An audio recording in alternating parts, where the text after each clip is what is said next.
तो talking about artificial kidney, सबसे पहले विल डिस्कस द फैक्टर्स या what is the need of an artificial kidney, कि artificial kidney की जरूरत क्या है। There might be several factors, जैसे इन्फेक्शन हो सकता है, इंजरी हो सकती है, या रिस्ट्रिक्टेड किसी भी इंजरी की वजह से या किसी और इलनेस की वजह से ऐसा भी हो सकता है कि किडनी तक पूरा ब्लड नहीं जा रहा, there is restricted blood flow. तो इन सब रीजंस की वजह से क्या हो सकता है, आपकी किडनी का जो एक्टिविटी है वो रिड्यूस हो सकती है, या किडनी एफिशिएंटली फंक्शन नहीं करेगी, किडनी की फंक्शनैलिटी कम हो जाएगी। तो जैसे किसी किडनी में इन्फेक्शन भी हो सकता है, कोई इंजरी भी हो सकती है, या और भी किसी इलनेस की वजह से बाई चांस अगर किडनी में कोई प्रॉब्लम आ रही है तो किडनी की जो एक्टिविटी है या उसकी जो फंक्शनैलिटी है वो कम हो जाएगी। अब इससे क्या होगा, तो मेन फंक्शन किडनी का क्या है, मेन फंक्शन किडनी का है कि वो ब्लड को प्यूरिफाई करती है, ब्लड में से वेस्ट नाइट्रोजनस सब्सटेंसेस को रिमूव करती है। तो if the kidney is not working properly तो क्या होगा, this leads to accumulation of poisonous substances. जितने भी वेस्ट सब्सटेंसेस है या पॉइजनस सब्सटेंसेस है, ये सब हमारी बॉडी में एक्यूमुलेट हो जाएंगे, और बॉडी में एक्यूमुलेट होंगे तो क्या होगा, उससे डेथ हो जाएगी, क्योंकि किडनी तो काम कर नहीं रही, किडनी तो रिमूव कर नहीं पाएगी, so it can lead to the death of an organism.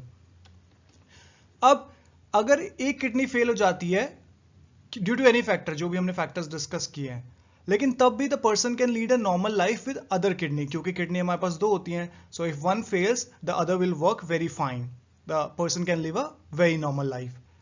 But in case of failure of both the kidneys, अगर किसी भी रीजन की वजह से दोनों ही किडनी फेल हो जाती है, then there is a very important need for artificial kidney. तो वहां पर कोई चांस ही नहीं है कि कोई पर्सन सर्वाइव कर पाएगा विदाउट आर्टिफिशियल किडनी के। तो वहां पर हमें जरूरत पड़ती है आर्टिफिशियल किडनी की या हीमोडायलिसिस की, जहां पर हम ब्लड को प्यूरिफाई बाहर से करेंगे। So we'll try to understand how artificial kidney works and what is the structure of artificial kidney. तो अब बात करते हैं आर्टिफिशियल किडनी के स्ट्रक्चर और उसके फंक्शन की। तो artificial kidney it contains of number of tubes with semi permeable lining. क्या होता है, देखो आर्टिफिशियल किडनी का सबसे अगर बहुत ही सिंपल स्ट्रक्चर समझे तो it contains a number of tubes. आप जैसे देख लो, ये बहुत सारी इसमें ट्यूब्स होती है, ठीक है। अब ये ट्यूब्स कैसी होती है, semi permeable. Semi permeable means इसमें कुछ चीजें आ सकती हैं एंड कुछ चीजें बाहर जा सकती है, जिसको ये अलाउ करेगा। कुछ चीजें आ सकती है अंदर एंड कुछ चीजें बाहर जा सकती है। तो ये जो पूरी की पूरी ट्यूब है ये आर्टिफिशियल किडनी का है। Now it is suspended in a tank. अब मान लो मैंने यहां पर एक टैंक बना दिया, it is suspended in a tank filled with dialysing fluid. अब इस टैंक के अंदर, सारे के अंदर क्या है, एक डायलाइजिंग फ्लूइड भरा हुआ है। ये देखो, जैसे मैं इसको बना देता हूं, तो पूरे टैंक के अंदर यू हैव डायलाइजिंग फ्लूइड, ठीक है। तो बहुत सिंपल स्ट्रक्चर है आर्टिफिशियल किडनी का। आर्टिफिशियल किडनी में क्या है, आपकी नंबर ऑफ ट्यूब्स है जो सस्पेंडेड है एक टैंक में। टैंक के अंदर ये जो अब मैं ग्रीन कलर का मार्क किया है, डायलाइजिंग फ्लूइड भरा हुआ है। और ये जो ट्यूब है ये सेमी परमिएबल है, मतलब इसके अंदर कुछ चीजें आ सकती है, सिलेक्टेड चीजें, एंड कुछ सिलेक्टेड चीजें बाहर जा सकती है। अब इसके बाद the dialysing fluid has same osmotic pressure as blood.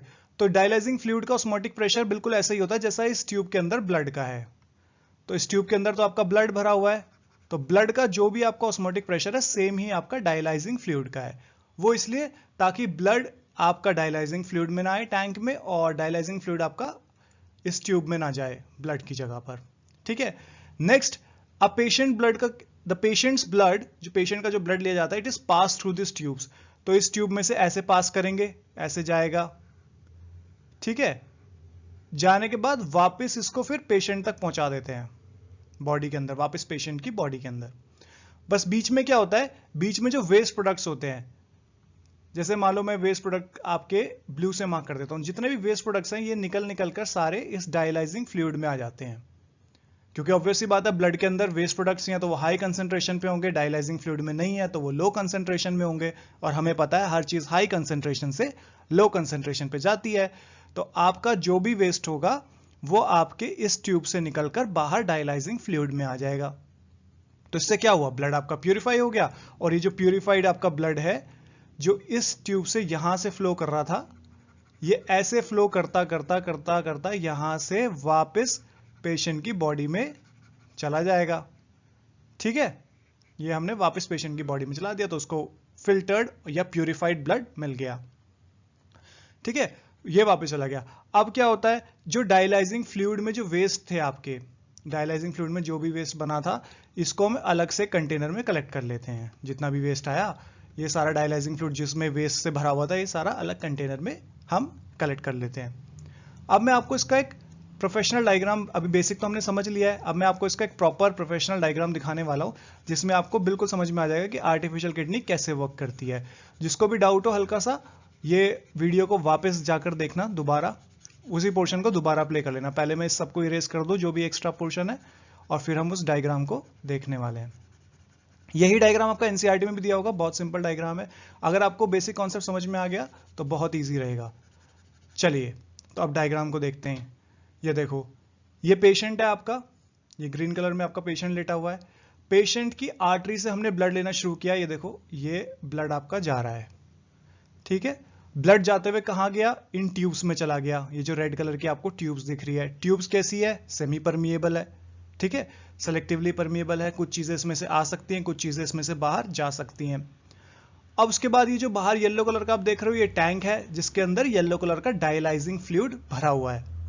तो मैंने आपको क्या बताया था कि ट्यूब क्योंकि आपकी सेलेक्टिवली परमिएबल है या सेमी परमिएबल है, इसमें से वेस्ट जो प्रोडक्ट्स होते हैं वो बाहर निकलकर कहां चले जाएंगे? डायलाइजिंग फ्लूइड में चले जाएंगे और ब्लड आपका प्यूरिफाई होकर देखो वापस इधर से आता हुआ पेशेंट के हमने वेन में डाल दिया, पेशेंट की बॉडी में वापस चला गया। तो ब्लड आर्टरी से आया, ट्यूब्स में गया, ट्यूब्स में प्यूरिफाई हुआ एंड वापस पेशेंट की बॉडी में चला गया। अब बात करते हैं डायलाइजिंग फ्लूइड की। तो ये देखो यहां पर ये क्या है? ये फ्रेश डायलाइजिंग सॉल्यूशन है, फ्रेश फ्लूइड है। तो ये फ्रेश फ्लूइड आपका इसमें जाता रहता है और जो वेस्ट वाला है जिसके अंदर वेस्ट प्रोडक्ट्स है वो इसके थ्रू बाहर आता रहता है। तो यहां पर हम वेस्ट वाला इकट्ठा कर लेते हैं डायलाइजिंग फ्लूइड, जिसके अंदर पेशेंट की बॉडी के ब्लड में जो भी वेस्ट था वो सारा वेस्ट डायलाइजिंग फ्लूइड में आ गया और वो डायलाइजिंग फ्लूइड जो वेस्ट हो गया हमारा, हमने उसको इसमें कलेक्ट कर लिया और इसको हम डिस्पोज कर देंगे, बाहर निकाल देंगे। तो ये थी बस आपकी सिंपल सी आर्टिफिशियल किडनी। आई होप ये वीडियो आपको पसंद आई होगी। पसंद आई है तो लाइक करें और अपने फ्रेंड्स के साथ शेयर करें, because we are still working on the concept development और आगे भी आपको ऐसी वीडियोस मिलती रहेगी। ये एक छोटा सा पार्ट है एक्सक्रीशन वाले चैप्टर का जो आपके बुक में लास्ट में दिया हुआ है। See you in next video, bye bye, take care.